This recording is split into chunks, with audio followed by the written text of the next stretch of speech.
Hello and welcome to everyone. I am Preeti Sharma from Kendriya Vidyalaya JNU.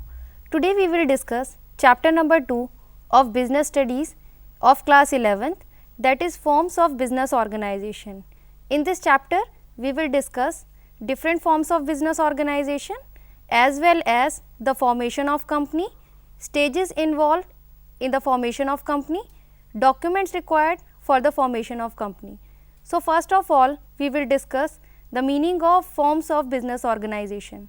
The forms of business organization are related with the ownership, and ownership is a legal concept which determines the authority and responsibility of the owner. The authority and responsibility of the owners keep on changing along with the changing form of ownership. That means when the form of business organization change, then the authority, responsibilities, duties, power of the owner also changes along with this. Now look the various forms of business organization. The various forms of business organization are: first, sole proprietorship; B, joint Hindu family business; C, partnership; D, cooperative society; E, joint stock company. So today we will discuss the first form of business organization, that is sole proprietorship. Now look at the meaning of sole proprietorship. Sole proprietorship is the oldest form of business organization. It refers to that form of organization which is owned, managed and controlled by a single individual who is solely responsible for its management. That means this form of organization is owned by a single person who is completely responsible for the profits of the business as well as losses of the business. Whole profits belong to that person only, and whole loss will also be borne by the single person. So that is why we will call this form of organization as a sole proprietorship. Sole means only and proprietorship means ownership. That means only a single person will own this business. Now look at the various features of sole proprietorship one by one. First is formation and closure. No specific law is required for the formation of the sole proprietorship, as well as no specific law is required for the closure of the business. That means there is no legal formality is required at the time of formation as well as at the time of closure of the business. The second feature is liability. The liability of the owner is unlimited.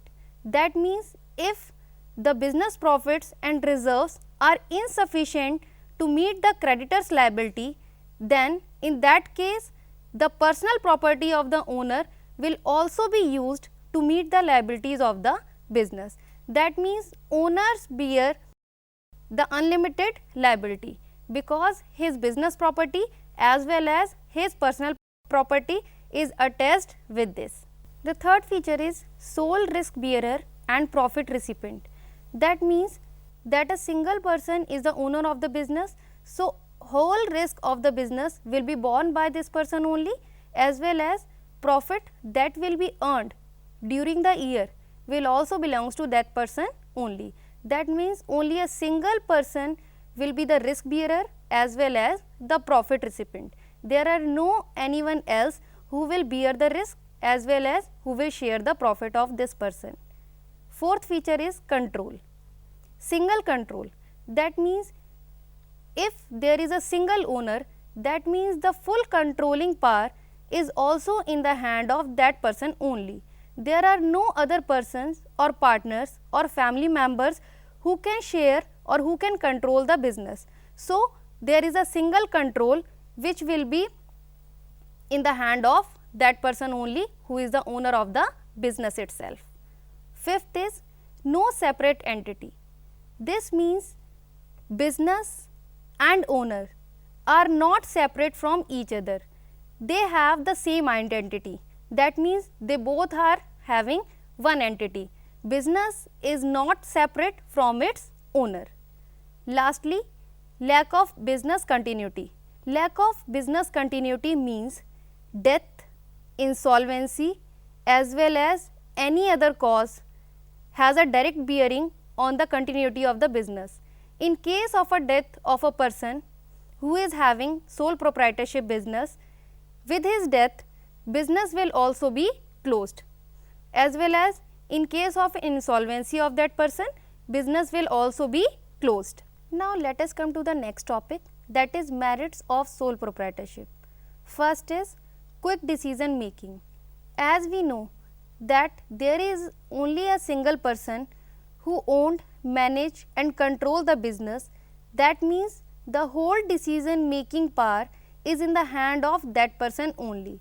There is no one else with whom he has to share his decisions, so he is solely responsible for the decision taken by him. The second point is confidentiality of the information. That means in sole proprietorship, there is no need to share the information with any other person, as well as it is not compulsory for the sole proprietor to publish his accounts in the newspaper as well as in general. In this way, confidentiality of the information is maintained in the business. Third point is direct incentives. That means when all the decisions are taken by the single person, that means the profit which will result with this decision making will also be belong to that person only. Fourth is ease of formation and closure. As we have already discussed, there is no specific law is required for the formation and closure of the business.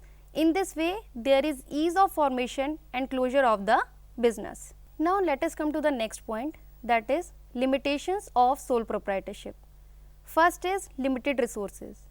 As this business is owned by the single person only, so the financial resources which are required to establish the business is also limited as compared to the partnership and the company. Second is limited life of business concern. We have already discussed that with the death or insolvency of the person or of a sole proprietor, the business will also be closed. In this way, we can say the life of the business is limited. Third is unlimited liability. The liability of the sole proprietor is also unlimited in case the business assets are insufficient to meet the liability of the creditor. In this case, the personal property of the sole proprietor will also be used to pay the debts of the business. Fourth is limited managerial ability. As we know, this type of organization is owned by the single person. He takes all the decision related to all aspects of the business. In this way, we can say that a single person cannot be efficient in all aspects of the business to take a sound decision. So, there is limited managerial ability in this type of business. Now, let us discuss the home assignment, which is fully based on the topic which we have discussed now. The first question is, name the business organization which is suitable for business acquiring personalized services. The second question is, name the form of organization when there is no separate law for either formation or closure of business. Question number 3, does the sole proprietorship have an identity of its own? Question number 4, what does a person achieve in sole proprietorship other than self-satisfaction? Fifth is, give one reason why sole proprietor usually does not employ talented and ambitious employee. This home assignment is fully based on the topic which we have discussed today, that is the meaning of sole proprietorship, its features, merits and demerits of sole proprietorship. I hope you must have understood all the topics well. In the next session, we will discuss the next form of business organization, that is partnership form of business organization. I hope you must have understood all the topics. Thank you. Have a nice day.